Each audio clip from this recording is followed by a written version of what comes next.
Everybody, मैं हूं वर्षा। स्वागत है आपका फिनोलॉजी टिका में। आज हम बात करेंगे कि हमने शेयर्स कब सेल करने चाहिए। अब जैसे कि बहुत लोग आपको ये तो बता देंगे कि शेयर्स बाय कब करना चाहिए, फंडामेंटल्स देखने चाहिए एंड वैल्यूएशन देखनी चाहिए और ग्रोथ प्रोस्पेक्ट्स देखना चाहिए, सब कुछ। तो बाय करना तो सब बता देते, लेकिन ये जो शेयर्स हम खरीदते हैं इसको हमें सेल कब करना चाहिए। तो आज हम इस वीडियो में हमने कब कौन से ट्रिगर्स होने चाहिए जब हमने शेयर सेल करने चाहिए, आज हम इसकी बात करेंगे। तो चलिए शुरू करते हैं।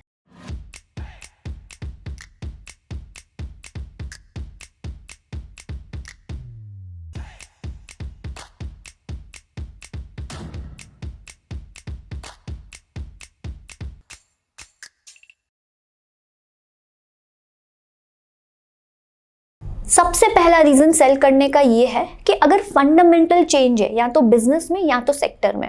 इसको समझते हैं। जैसे न्यूज़पेपर स्टॉक्स जो होते हैं, एक स्टॉक है हिंदुस्तान मीडिया वेंचर्स लिमिटेड। अब हम टिकर पे जाएंगे। टिकर पे जैसे ही आप जाओगे आपको टाइप करना है हिंदुस्तान मीडिया वेंचर्स लिमिटेड। यहाँ पर जैसे ही आप टाइप करोगे आपको पूरा फाइनेंशियल डेटा, पूरा डेटा मिल जाएगा।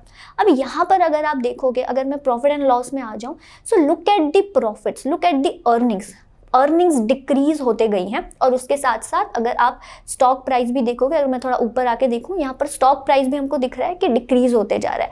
अब क्योंकि यहाँ पर फंडामेंटल चेंज हो गया। अब यहाँ पर जैसे न्यूज़पेपर्स जो हो गए, न्यूज़पेपर्स तभी चलते हैं जब उसमें एड्स चलती हैं, लेकिन आज अगर आप देखोगे हम एड्स न्यूज़पेपर पे ना चला के हम सोशल मीडिया प्लेटफॉर्म्स पे एड्स चलाते हैं, क्योंकि वहाँ ज़्यादा हमको रीच मिलती है। इसके वजह से ये जो न्यूज़पेपर स्टॉक्स हैं यहाँ पर खूब गिरावट दिखी, बिकॉज सेक्टर में ही हेडविंड है, इंडस्ट्री में ही हेडविंड्स है, इंडस्ट्री ही ग्रो नहीं करने वाली है। इसके वजह से आज अगर आप देखोगे newspaper stock that is Hindustan media ventures, ये एक वैल्यू ट्रैप हो गया है।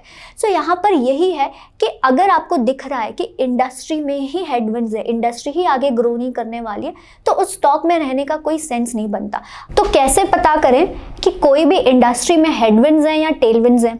क्योंकि अगर आपको इंडस्ट्री पे बेट करना है, अगर आपको ये देखना है कि आगे जाके इंडस्ट्री कैसे परफॉर्म करेगी, अपॉर्चुनिटी साइज क्या है, तो आपको ये पता होना चाहिए कि आगे इंडस्ट्री में क्या होने वाला है। क्या आगे इंडस्ट्री बढ़ने वाली है, या कहीं ऐसा तो नहीं कि उस इंडस्ट्री में जैसे न्यूज़पेपर्स के साथ हुआ वैसा उस इंडस्ट्री में होगा। तो इसके लिए हमारे क्वेस्ट पे एक डेडिकेटेड कोर्स है। तो आपको सिंपल करना है, आपको क्वेस्ट बाय फिनोलॉजी पे जाना है। यहाँ पे आप देखोगे कि आपको यहाँ पे कोर्स दिख रहा होगा, एक बियॉन्ड फाइनेंशियल स्टेटमेंट्स। तो यहाँ पर जैसे हमने यहाँ पर क्या सिखाया है, एक तो वैल्यू इन्वेस्टिंग क्या होता है, एंड देन यहाँ पर अलग अलग जो मास्टरमाइंड्स रहे हैं इन्वेस्टिंग के, जो दिग्गज लोग रहे हैं, वो एक्चुअली वैल्यू इन्वेस्टिंग को कैसे फॉलो करते हैं, ये भी हमने इस वीडियो में, इस कोर्स में एक्चुअली बताया है। प्लस यहाँ पर हमने इंडस्ट्री एनालिसिस भी किया है। सो इंडस्ट्री एनालिसिस में टेक्निकली अगर आप थोड़ा और नीचे जाओगे तो आपको समझ में आएगा कि इस इंडस्ट्री एनालिसिस में हमने क्या किया है। तो यहाँ पर एक्चुअली 4 टॉपिक्स हैं। एक आपका पोर्टर्स 5 फोर्सेस हो गया, देन उसके बाद हमने अलग अलग सेक्टर्स के एग्जाम्पल्स लिए हैं, देन उसके बाद जैसे इस केस में आपको दिख रहा होगा कि एयरलाइंस में हमने केस स्टडी की है, प्लस अलग अलग दूसरे सेक्टर्स के एग्जाम्पल लेके भी हमने ये सिखाया है कि इंडस्ट्री में हेडविंड्स हैं या टेलविंड्स हैं। प्लस आपने राइट सेक्टर कैसा चूज करना चाहिए, क्योंकि टेक्निकली अगर आप कोई भी स्टॉक पे बेट कर रहे हो तो वो सेक्टर सही होना चाहिए। वो सेक्टर में अगर अपॉर्चुनिटी साइज ज़्यादा है तो आपके स्टॉक्स भी ऑटोमेटिकली परफॉर्म करेंगे। तो आपने कैसे सही सेक्टर चूज करना है वो भी हमने इस कोर्स में बताया है। तो आप ये कोर्स ज़रूर देखिएगा, इसकी लिंक हमने डिस्क्रिप्शन बॉक्स में डाल दी है। तो सिंपल है, अगर फंडामेंटल थीसिस या रादर फंडामेंटल चेंज आ गया है बिजनेस में, या फंडामेंटल चेंज आ गया है आपके सेक्टर में, मतलब सेक्टर में हेडविंड्स दिख रही है। सेक्टर में हेडविंड्स देखने का मतलब कि आगे सेक्टर बढ़ने ही नहीं वाला, आगे सेक्टर में ग्रोथ ही नहीं है। अगर आपको ऐसा दिख रहा है और तो उस रिलेटेड स्टॉक में भी ऑफकोर्स चेंजेस आएंगे, क्योंकि सेक्टर ही ग्रो नहीं कर रहा तो आपका स्टॉक भी ग्रो नहीं करेगा। सो इस केस में आप अपने शेयर्स बेचने की सोच सकते हैं। नाउ सेकेंड रीजन जब आप अपने स्टॉक बेच सकते हैं, या you can think of selling your stock is, अगर आपकी बिजनेस थीसिस ही नहीं रही। फॉर एग्जाम्पल, आपने मान लो कोई स्टॉक खरीदा और आपको लगा कि ये स्टॉक 20 to 25% ग्रो करने वाला है, और कुछ टाइम वो 20 to 25% ग्रो भी किया। या आपने कोई स्टॉक खरीदा जिससे आपको लगता है कि मार्जिन्स जो है आगे बढ़ने वाले हैं, और कुछ क्वार्टर्स या 1-2 साल मार्जिन्स बढ़े भी। लेकिन अब ऐसा है कि अब आप देख रहे हो कि वो स्टॉक 20 to 25% ग्रो नहीं करने वाला है, मे बी 10 to 12% ग्रो करे, और मार्जिन्स भी आगे नहीं बढ़ने वाले हैं, उल्टा मार्जिन्स कम होने वाले हैं। सो ऐसे केस में आप इस स्टॉक में क्यों एंटर किए? आप तो इस स्टॉक में इसलिए एंटर किए ताकि ये सोच के कि आपको जो ग्रोथ है, sales growth, revenue growth 20 to 25% मिलेगी और मार्जिन्स भी बढ़ेंगे, ये सोच के आपने इस स्टॉक में एंटर किया। लेकिन अब तो ये थीसिस रही ही नहीं, अब तो ना ही 20 to 25% ग्रोथ मिलेगी आपको, ना ही मार्जिन्स बढ़ेंगे। तो ऐसे केस में आप जिस वजह से इस स्टॉक में आए थे वो वजह ही नहीं रही, तो इसके वजह से यहाँ से सेल आउट करना बनता है। और एक चीज़, जब आप कोई भी बिजनेस में एंटर करते हो, आपने वो बिजनेस में क्यों एंटर किया है इसकी आप लिस्ट बना के रखिए, डायरी मेंटेन किए कि मैंने ये स्टॉक में एंटर किया क्योंकि मुझे 20 to 25% ग्रोथ एक्सपेक्टेड है, या मुझे इस स्टॉक से मार्जिन एक्सपेक्टेड है, क्योंकि हमें याद नहीं रहता है। तो हमें एक डायरी मेंटेन करनी है, जहाँ या एक डॉक्यूमेंट मेंटेन करना है जहाँ पर हम इनके रीजंस लिख सके। तो कंक्लूजन इज कि अगर आप कोई स्टॉक पे हो और एक थीसिस के वजह से, एक वजह से, एक रीज़न से आपने उस स्टॉक में एंटर किया है, अब वो रीज़न ही नहीं रहा, तो आप उस स्टॉक से एग्जिट कर सकते हो। नेक्स्ट ये भी चीज़ हो सकती है, जैसे आपने एक स्टॉक में एंटर किया क्योंकि आपको लगा कि मैनेजमेंट बहुत अच्छा है और आगे इस कंपनी को वो मैनेजमेंट ही ले जा सकता है, और ऐसे केस में मान लो मैनेजमेंट चेंज हो गया। आप तो एंटर किए थे कि क्योंकि XYZ मैनेजमेंट इस कंपनी को अच्छा ले जाएगा, लेकिन अब मैनेजमेंट चेंज होने की वजह से अब जो aggressive growth plans previous management ने लिए थे, शायद नया मैनेजमेंट वो एग्रेसिव ग्रोथ प्लान्स ना ले। सो इसके वजह से भी आप इस स्टॉक से एग्जिट कर सकते हो। अब यहाँ पर जब मैं मैनेजमेंट की बात करती हूँ, कैसे समझा जाए कि मैनेजमेंट अच्छा है या बुरा है, मैनेजमेंट आगे अच्छी कंपनी को आगे ग्रोथ लेवल पे लेके जा सकता है कि नहीं? क्योंकि अगर आप कोई भी बिजनेस पे मैनेजमेंट के पे बेट कर रहे हो, क्योंकि मैनेजमेंट की वजह से आप बेट कर रहे हो, तो इसके वजह से यू शुड बी श्योर कि मैनेजमेंट बहुत अच्छा है। ये आप कैसे श्योर हो सकते हो? जब आपको मैनेजमेंट हिस्ट्री पता है, आपको मैनेजमेंट एग्जीक्यूशन लेवल पता है, क्या मैनेजमेंट वॉक द टॉक कर रहा है, प्रमोटर की हिस्ट्री कैसी है, ये सब जानना बहुत ज़रूरी है, क्योंकि आपका सोल इज, मतलब आप एक ही सिंगल चीज़ पे बेट कर रहे हो, दैट इज़ मैनेजमेंट। अब कैसे जानोगे ये? तो हमारा जो क्वेस्ट का कोर्स है, यहाँ पर हमने मैनेजमेंट को बहुत अच्छे से एक्सप्लेन किया है। क्वेस्ट, अगेन आपको क्वेस्ट बाय फिनोलॉजी पे जाना है, वहाँ पर हमारा एक डेडिकेटेड कोर्स है, that is analysing the minds behind a company. तो यहाँ पर अगर आप देखोगे, हमने यहाँ पर इम्पोर्टेंस ऑफ मैनेजमेंट सिखाया है, देन कि कंपनी का ग्रोथ कैसे डिपेंड करता है मैनेजमेंट में, और मैनेजमेंट का, प्रमोटर का बैकग्राउंड कैसे एनालाइज करना है, ये भी हमने इस कोर्स में बात की है। एंड ऑल्सो अगर कोई कंपनी है जिसका मैनेजमेंट खराब है, तो आप उसको कैसे आइडेंटिफाई करोगे, इसकी भी बात हमने इस कोर्स में की है। तो आप ये कोर्स ज़रूर चेकआउट कीजिएगा, डिस्क्रिप्शन पे हमने लिंक दे दी है। नेक्स्ट एक रीज़न हो सकता है जहाँ पे आप सेल कर सकते हो या एटलीस्ट अपनी पोजीशन ट्रिम कर सकते हो।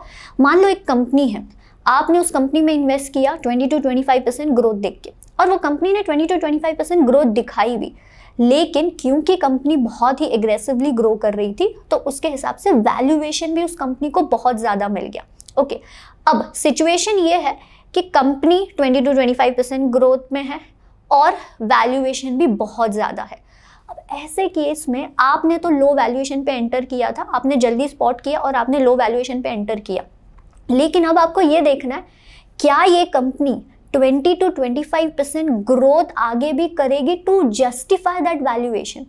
क्योंकि उस वैल्यूएशन को जस्टिफाई करने के लिए अगर कंपनी ने 20 to 25% ग्रोथ नहीं दिखाई, क्योंकि मार्केट ने उसको इतना हाई वैल्यूएशन इसीलिए दिया है कि वो कंपनी 20 to 25% ग्रोथ दिखाए, अगर वो कंपनी 20 to 25% ग्रोथ नहीं दिखा रही है, market will punish that company. ठीक है, तो ऐसे केस में आपको ये देखना है कि क्या वो कंपनी अभी आगे भी 20 to 25% ग्रोथ दिखा सकती है जिस तरह का उसका वैल्यूएशन है।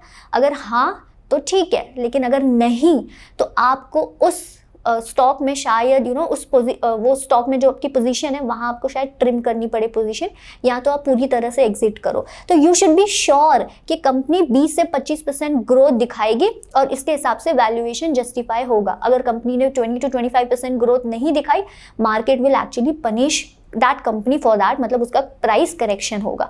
अब कैसे पता करें कि जो वैल्यूएशन उस कंपनी को दिया गया है वो हाई है या लो है, ये कैसे पता करेंगे? तो यहाँ पर सिंपल है, हमने क्वेस्ट में एक कोर्स है हमारा जिसका नाम है क्वांटिटेटिव एनालिसिस। तो सिंपल आपको क्वेस्ट पे जाना है। यहाँ पर क्वांटिटेटिव एनालिसिस पे आप अगर देखोगे तो यहाँ पर हमने बहुत सारी चीज़ें एक्चुअली सिखाई है, जिसमें फंडामेंटल एनालिसिस भी है, बिहेवियरल एनालिसिस भी है, और उसमें से एक वैल्यूएशन एनालिसिस भी है। तो अगर आप और नीचे जाओगे तो आपको समझ में आएगा कि वैल्यूएशन में हमने क्या कवर किया है। सो वैल्यूएशन में टेक्निकली हमने कवर किया है अलग अलग वैल्यूएशन रेशोज। जैसे वैल्यूएशन कोई प्रिसाइज कॉन्सेप्ट नहीं है, ठीक है। यहाँ पर आपको अलग अलग मेट्रिक्स यूज़ करने पड़ते हैं, अलग अलग मेथड्स यूज़ करने पड़ते हैं। तो यहाँ पर इस कोर्स में हमने अलग अलग मेट्रिक्स सिखाए हैं, अलग अलग मेथड्स सिखाए हैं एग्जाम्पल्स के साथ, ताकि आपको ये समझ में आए कि कोई भी कंपनी आप बाय कर रहे हो उसका सही वैल्यू क्या है। आप ये कोर्स ज़रूर चेकआउट कीजिएगा, डिस्क्रिप्शन पे हमने लिंक दे दी है। नेक्स्ट रीज़न यहाँ पे आप एग्जिट कर सकते हो कि अगर आपके पास बेटर अपॉर्चुनिटी अवेलेबल है। मान लो आपने एक्स स्टॉक में इन्वेस्ट किया है, अब आपको एक वाई स्टॉक दिख रहा है जहाँ पर वो वाई स्टॉक जो है सस्ता है और ग्रोथ प्रोस्पेक्ट्स भी बहुत ज़्यादा है, अपॉर्चुनिटी साइज खूब ज़्यादा है उस वाई स्टॉक के लिए। तो ऐसे केस में अगर आप ये सोच रहे हो कि आप एक्स स्टॉक में जो इन्वेस्टेड हो वहाँ पर इतनी ग्रोथ नहीं है, ठीक ठाक ग्रोथ है, लेकिन जो वाई स्टॉक है वो सस्ता भी है और ग्रोथ भी बहुत ज़्यादा है, तो ऐसे केस में आपके पास बेटर अपॉर्चुनिटी अवेलेबल हो गई है। तो इस केस में आप एक्स स्टॉक सेल करके वाई स्टॉक खरीदने की सोच सकते हो। लेकिन यहाँ पर दिक्कत क्या होती है? दिक्कत होती है यहाँ पे यहाँ पे हम लोग मेंटली प्रिपेयर्ड नहीं रहते। जैसे कि हमको ये लगता है कि नहीं यार, ये स्टॉक भी रहने देता हूँ और वाई स्टॉक भी खरीद लेता हूँ, लेकिन हमको ये याद रखना है कि हमारे पास कैपिटल लिमिटेड है।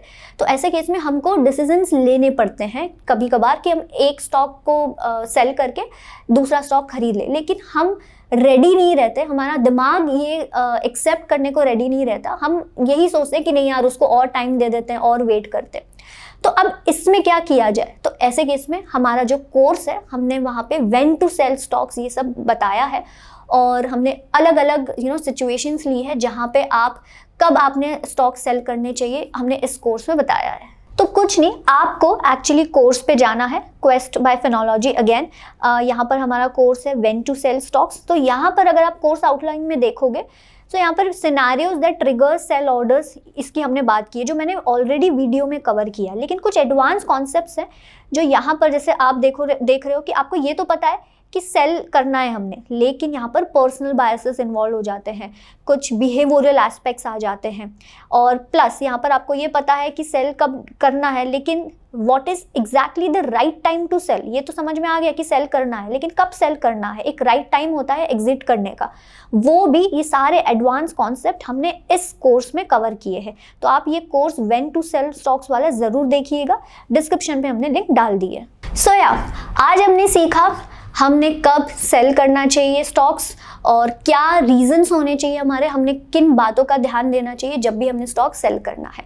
तो उम्मीद करती हूँ आपको ये वीडियो अच्छा लगा होगा। अगर हाँ तो प्लीज़ इस चैनल को सब्सक्राइब कीजिएगा, वीडियो को लाइक और शेयर ज़रूर कीजिएगा। हम मिलेंगे नेक्स्ट वीडियो में, तब तक के लिए अपना ख्याल रखिए। जय हिंद।